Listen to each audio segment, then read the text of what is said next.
எல்லோருக்கும் நன்மை செய்பவர். ஆண்டவர் எல்லோருக்கும் நன்மை செய்பவர். என் கடவுளே, என் அரசே, உம்மை புகழ்ந்து ஏத்துவேன். உமது பெயரை என்றும் எப்பொழுதும் போற்றுவேன். நாள்தோறும் உம்மை போற்றுவேன். உமது பெயரை என்றும் எப்பொழுதும் புகழ்வேன்.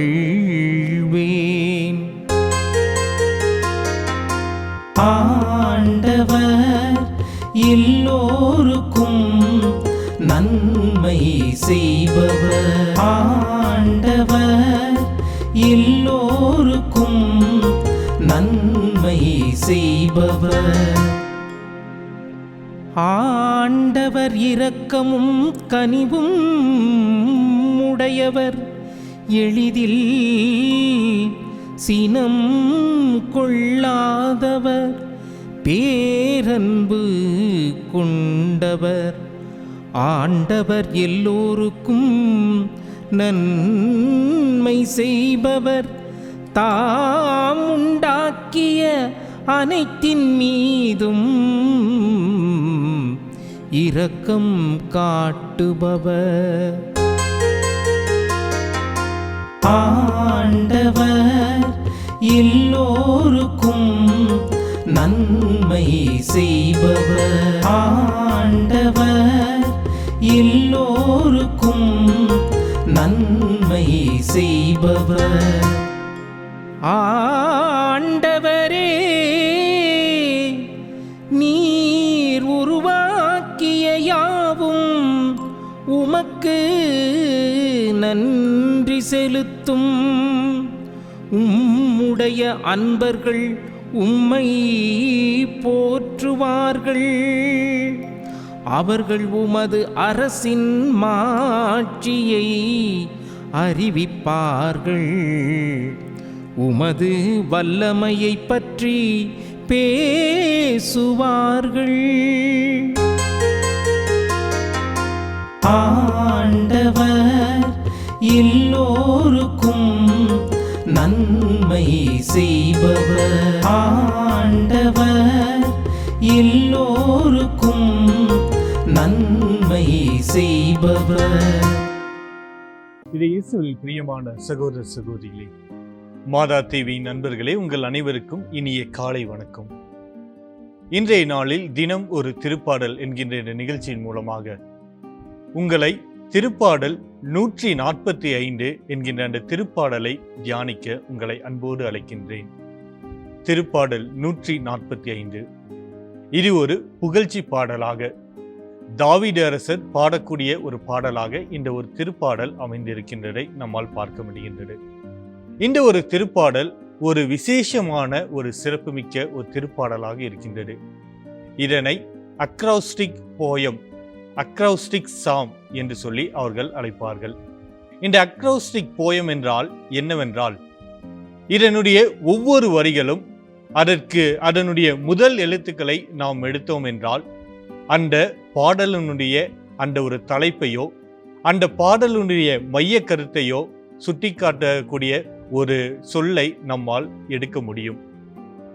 குறிப்பாக ஒரு ஆங்கிலத்தில் நாம் A for apple, B for ball, C for cat என்று நாம் கடைசி வரை சொல்கின்றோம். அப்படியாக இந்த ஒரு பாடலும், இந்த பாடலினுடைய முதல் வரிகளை நாம் எடுக்கின்ற போது இது ஒருவேளை ஒரு மொழியினுடைய ஆ முதல் அக்கு வரை இருக்கக்கூடிய ஒரு வகையாகவோ அல்லது இந்த பாடலுடைய மைய கருத்தில் இருக்கக்கூடிய ஒரு சொல்லினுடைய ஒரு முதல் பகுதியாகவோ இது அமையப்பெறலாம். இந்த ஒரு திருப்பாடல் அந்த ஒரு வகையில்தான் அமைக்கப்பட்டிருக்கின்றது. எபிரேய மொழியில் ஆலஃப் என்கின்ற முதல் எழுத்திலிருந்து தவ் என்கின்ற கடைசி எழுத்து வரை இந்த ஒரு திருப்பாடல் ஒவ்வொரு வரிகளும் ஒவ்வொரு எழுத்தின் ஆரம்பமாக இருக்கின்றது. இதனை மிக அழகாக ஆங்கிலத்தில் மொழிபெயர்த்திருக்கின்றார்கள். ரொனால்ட் நாக்ஸ் என்கின்ற அந்த விவிலிய மொழிபெயர்ப்பிலே நம்மால் இதனை பார்க்க முடியும். உதாரணத்துக்கு படிக்கின்ற போது முதல் வசனம் A, and shall I not extol thee. இரண்டாம் வசனம் B, blessing shall be thine. மூன்றாவது வசனம் C, can any praise be worthy. இப்படியாக இருக்கக்கூடிய 22 வசனங்களும் ஆங்கிலத்தில் இருக்கக்கூடிய A முதல் Z வரை இருக்கக்கூடிய அந்த லெட்டர்ஸ்களை வைத்து அமைக்கப்பெற்ற ஒரு திருப்பாடலாக இந்த ஒரு திருப்பாடல் இருக்கின்றது. இவ்வளவு சிறப்புமிக்க இந்த ஒரு திருப்பாடலை தான் இன்றைய நாளில் நாம் சிந்திக்க இருக்கின்றோம். இந்த ஒரு திருப்பாடலை இப்படி எதற்காக அமைத்திருக்கின்றார்கள் என்றால், இந்த ஒரு திருப்பாடலை அந்த யூத மக்கள் தினசரி மனப்பாடம் செய்வதற்காகவும் அதன்படி ஜெபிப்பதற்காகவும் ஏதுவாக இருப்பதற்காக இந்த ஒரு திருப்பாடல் இப்படி அமைக்கப்பட்டிருப்பதாக விவிலிய அறிஞர்கள் சொல்கின்றார்கள். இன்றைய நாளில் நாம் வாசிக்கின்ற இந்த ஒரு திருப்பாடலை பற்றி நாம் பார்ப்போம். இந்த ஒரு திருப்பாடல் கடவுளை புகழ்ந்து பாடக்கூடிய ஒரு திருப்பாடலாக நாம் பார்க்கின்றோம். கடவுளை அரசராகவும் அவரை ஆண்டவராகவும் சித்தரிக்கக்கூடிய ஒரு பாடலாக இது இருக்கின்றது. இந்த திருப்பாடலுடைய முதல் 2 இறைவசனங்களை நாம் வாசிக்கின்ற போது, என் கடவுளே என் அரசரே என்று சொல்லி தாவீது அரசர் அழைக்கின்றார். இது கடவுளை நேரடியாக பார்த்து அவரை அழைப்பது போகவும், கடவுளை என்னுடைய கடவுள் என்னுடைய அரசர் என்று தனித்துவமான ஒரு உறவு நிலையை இவர் ஏற்படுத்துவதையும் நம்மால் பார்க்க முடிகின்றது. இந்த 2 வசனங்களில் நாம் பார்க்கின்ற போது கடவுளை போற்றி புகழ தாவீது அரசர் அழைக்கின்றார். அதிலும் இந்த 2 வசனங்களே 3 வேளை எப்பொழுதெல்லாம் நாம் ஆண்டவரை போற்ற வேண்டும் என்று சொல்லி நமக்கு தெளிவுபடுத்துகின்றார். என்றும் எப்பொழுதும் அவரை போற்றுங்கள் என்று 2 முறையும், நாள்தோறும் அவரை போற்றுங்கள் என்று 1 முறையுமாக இந்த 2 வசனங்களிலே 3 முறை ஆண்டவரை எப்பொழுதும் போற்ற வேண்டும் என்று சொல்லி தாவீது அரசர் நமக்கு அழைப்பு விடுக்கின்றார். அடுத்ததாக நாம் பார்க்கின்ற போது 8 முதல் 9 வரை இருக்கக்கூடிய வசனங்களில் நாம் பார்க்கின்ற போது ஆண்டவருடைய பண்பு நலங்களை நம்மால் இந்த ஒரு திருப்பாடலில் பார்க்க முடிகின்றது. ஆண்டவர் இரக்கமும் கனிவும் மிக்கவர், அவர் சினம் கொள்ள தாமடிப்பவர், அவர் அனைவரோடும் இருப்பவர், எளிதில் நம்மோடு உரையாடக்கூடியவர் என்றெல்லாம் ஆண்டவருடைய பண்பு நலன்களை இந்த திருப்பாடலுடைய மைய கருத்தில் மைய பகுதியில் நம்மால் பார்க்க முடிகின்றது. இறுதியில் நாம் பார்க்கின்ற போது ஆண்டவர் எப்போதும் நம்மோடு இருக்கின்றார், அவரை நாம் புகழக்கூடியவும் அவருக்கு நன்றியை செலுத்தக்கூடிய ஒரு மக்களாக நாம் இருக்க வேண்டும் என்று சொல்லி இந்த திருப்பாடலுடைய இறுதி பகுதி நமக்கு அழைப்பு விடுக்கின்றது.